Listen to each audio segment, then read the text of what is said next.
Hello दोस्तों, आप देख रहे हैं D code Indian. I am sure आपको पता होगा कि हमारे देश में हर 2 महीने पे मॉनेटरी पॉलिसी को अनाउंस किया जाता है आरबीआई के द्वारा, और इस पॉलिसी को तैयार करने के लिए 3 दिनों की मीटिंग होती है। इस मीटिंग में 6 मेंबर होते हैं। 3 मेंबर तो आरबीआई की तरफ से होते हैं और 3 मेंबर भारत सरकार के द्वारा अपॉइंट किए जाते हैं। और इस मीटिंग में बात किस चीज़ को लेकर के होता है, तो जो बेंचमार्क रेट्स हो गया, जैसे कि रेपो रेट हो गया, रिवर्स रेपो रेट हो गया, तो इसको कितना रखना चाहिए ताकि हमारी इकोनॉमी में जो मनी सप्लाई है वो मेंटेन हो सके, इन सब चीजों को लेकर के बात होता है। फिलहाल अभी यहाँ पे आरबीआई के द्वारा 4th by monthly monetary policy को अनाउंस कर दिया गया है फाइनेंशियल ईयर 2021-22 के लिए। और जैसा कि कहा जा रहा था कि रेपो रेट और रिवर्स रेपो रेट में किसी भी प्रकार का बदलाव नहीं लाया जाएगा, तो सेम यही डिसीजन यहाँ पे लिया गया है। ये 8वीं बार है लगातार जब रेपो रेट और रिवर्स रेपो रेट में किसी भी प्रकार का बदलाव नहीं लाया गया है। देखिए यहाँ पे रेपो रेट क्या होता है, जब रिजर्व बैंक ऑफ इंडिया के द्वारा किसी दूसरे बैंक को, जैसे कि बैंक ऑफ इंडिया हो गया, स्टेट बैंक ऑफ इंडिया हो गया, एचडीएफसी बैंक हो गया, जब इन्हें लोन दिया जाता है तो इस लोन के ऊपर जो इंटरेस्ट चार्ज करती है आरबीआई, वही इंटरेस्ट क्या कहलाता है, रेपो रेट कहलाता है। और उसी प्रकार से कभी कभी क्या होता है, मान लीजिए कि बैंक ऑफ इंडिया है और उनके पास 50 लाख रुपए है और कोई जो व्यक्ति है वो लेने के लिए लोन नहीं जा रहा है, तो बैंक ऑफ इंडिया के पास अभी ये 50 लाख रुपए पड़े हुए हैं, इसका कुछ उपयोग नहीं हो रहा है, तो यहाँ पे ये क्या करती है, रिजर्व बैंक ऑफ इंडिया में इन पैसों को जमा कर देती है और आरबीआई के द्वारा जो है इन पैसों के ऊपर कुछ इंटरेस्ट दिया जाता है और यही इंटरेस्ट रेट क्या कहलाता है, रिवर्स रेपो रेट कहलाता है। अभी हमारे देश में रेपो रेट कितना है, 4% है और रिवर्स रेपो रेट कितना है, 3.35% है।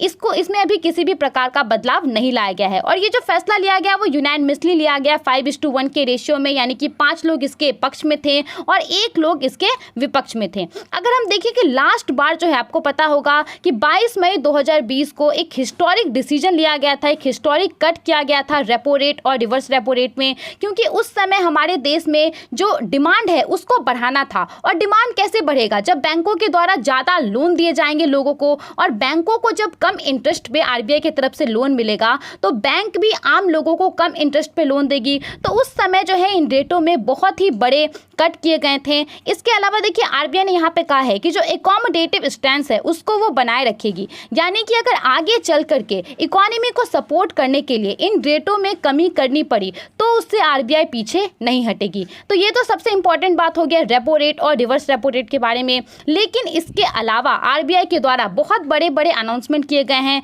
जैसे कि रिजर्व बैंक ऑफ इंडिया ने कहा है कि आने वाले समय में एक ऐसे फ्रेमवर्क को इंट्रोड्यूस किया जाएगा जिससे कि जो रिटेल डिजिटल पेमेंट होता है वो ऑफलाइन मोड में पॉसिबल हो पाएगा। अब अभी क्या होता है, अभी अगर आप किसी दुकान में जाएंगे, अगर आपको फोन पे करना है या फिर गूगल पे करना है तो आपको अपना इंटरनेट ऑन करना पड़ेगा, बिना इंटरनेट के ऐसा पॉसिबल नहीं हो सकता है। लेकिन आने वाले समय में रिजर्व बैंक ऑफ इंडिया के द्वारा एक ऐसे सिस्टम को इंट्रोड्यूस किया जाएगा, एक ऐसे टेक्नोलॉजी को लाया जाएगा जिससे जो जहाँ पे इंटरनेट कनेक्टिविटी बहुत ही लो है, जैसे कि ग्रामीण इलाके वगैरह में और कहीं कहीं पे तो इंटरनेट बिल्कुल भी नहीं रहता है, तो वैसे इलाके में भी डिजिटली पेमेंट किया जा सकता है बिना इंटरनेट के इस्तेमाल से।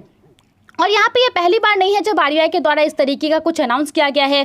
पिछले साल अगस्त 2020 में कहा गया था कि इस तरीके के एक फ्रेमवर्क को लाया जाएगा और एक पायलट प्रोजेक्ट के तौर पे जो है इसको इंट्रोड्यूस भी कराया गया था। सितंबर 2020 से लेकर के जून 2021 तक जो है पायलट प्रोजेक्ट को यहाँ पे कंडक्ट कराया गया था और जिसमें तकरीबन 1.16 करोड़ रुपये का यहाँ पे ट्रांजेक्शन हुआ था। और ये कैसे पॉसिबल हो पाएगा, इसका डिटेल्स तो बाद में बताया जाएगा, लेकिन फिलहाल अभी यहाँ पे कहा जा रहा है कि जो कार्ड्स वगैरह हो गए, डेबिट कार्ड, क्रेडिट कार्ड, उसका इस्तेमाल करके, जो मोबाइल वॉलेट हो गए उसका इस्तेमाल करके ऐसा पॉसिबल हो पाएगा।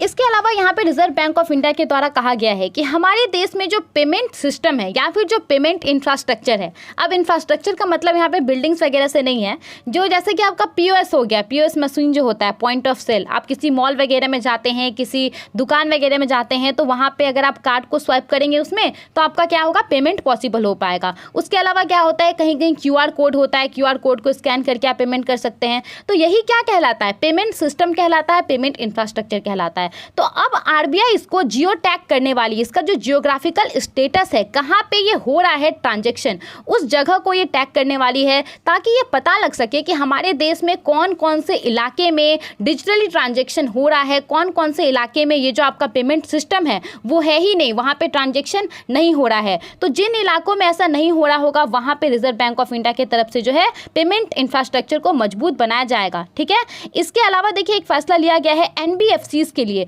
वैसे एनबीएफसीज के लिए, नॉन बैंकिंग फाइनेंस कंपनीज के लिए जिनका बहुत ज़्यादा कस्टमर है, तो उनको अब यहाँ पे एक इंटरनल ऑम्बुड्समैन को अपॉइंट करना पड़ेगा, जो बेसिकली जो कस्टमर्स वगैरह हैं उनकी शिकायतों को देखेंगे। इसके अलावा रिजर्व बैंक ऑफ इंडिया ने लॉन्ग टर्म रेपो ऑपरेशन एक जो प्रोग्राम था, इसके डेडलाइन को 31 दिसंबर तक यहाँ पे एक्सटेंड कर दिया है, और इसके तहत स्मॉल फाइनेंस बैंकिंग जो है वो 1 से 3 साल तक का लोन ले सकती है। अभी क्या होता है, बेसिकली इनके पास एक लिमिट रहता है, 28 डेज तक वो आरबीआई से जो लोन लेगी रेपो रेट पे उसको अपने पास रख सकती है। ठीक है, लेकिन यहाँ पे इस स्कीम के तहत क्या होगा, वो 1 से 3 साल तक के लिए आरबीआई से लोन ले सकती हैं और उसको वो अपने पास रख सकती हैं, और क्या इंटरेस्ट इसके ऊपर उनको देना पड़ेगा आरबीआई को, जो रेपो रेट का इंटरेस्ट होगा वही उनको देना पड़ेगा। इसके अलावा आपको पता होगा कि डिजिटल ट्रांजैक्शन करने के लिए जब हमें किसी अपने बैंक से, अपने बैंक के ब्रांच से किसी दूसरे बैंक के ब्रांच में पैसा ट्रांसफ़र करना होता है, या फिर कुछ भी अगर करना होता है, तो हम लोग ज़्यादा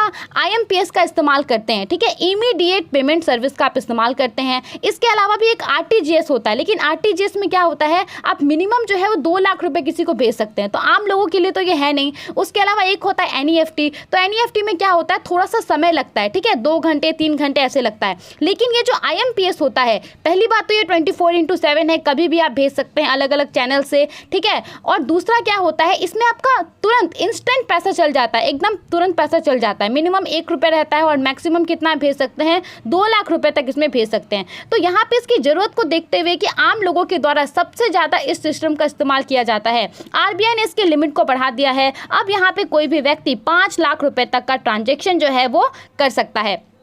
इसके अलावा हम बात करते हैं जीडीपी ग्रोथ के बारे में। तो जैसा यहाँ पे पहले प्रोजेक्शन किया गया था वही सेम है। इस फाइनेंशियल ईयर 2021-22 का जो जीडीपी का फोरकास्ट है वो कितना है, 9.5% है। लेकिन यहाँ पे फाइनेंशियल ईयर 2022-23 के लिए जो रिजर्व बैंक ऑफ इंडिया ने यहाँ पे प्रोजेक्ट किया है वो 17.2% है। तो ये काफ़ी अच्छी बात है। उसके अलावा यहाँ पे इन्फ्लेशन रेट को अगर हम देखें तो पहले 5.7% यहाँ पे किया गया था प्रोजेक्ट इस फाइनेंशियल ईयर के लिए, और अभी इसको घटा करके 5.3% कर दिया गया है। इन सब के अलावा एक जो यहाँ पे बड़ा डिसीजन लिया गया है, आरबीआई ने कहा है कि अब वो मार्केट से बॉन्ड को नहीं खरीदेगी, जो गवर्नमेंट सिक्योरिटीज होता है उसको वो नहीं खरीदेगी। आपको पता होगा कि कुछ महीने पहले आरबीआई के द्वारा एक स्कीम को लॉन्च किया गया था GSAP नाम से, गवर्नमेंट सिक्योरिटीज एक्विजिशन प्रोग्राम, जिसके तहत आरबीआई ने कहा था कि वो मार्केट से तकरीबन 2 लाख करोड़ रुपए का जो गवर्नमेंट सिक्योरिटीज है उसको खरीदेगी। तो यहाँ पे अब इस चीज को फिलहाल के लिए रोक दिया गया है और कहा गया है कि आने वाले समय में अगर ऐसा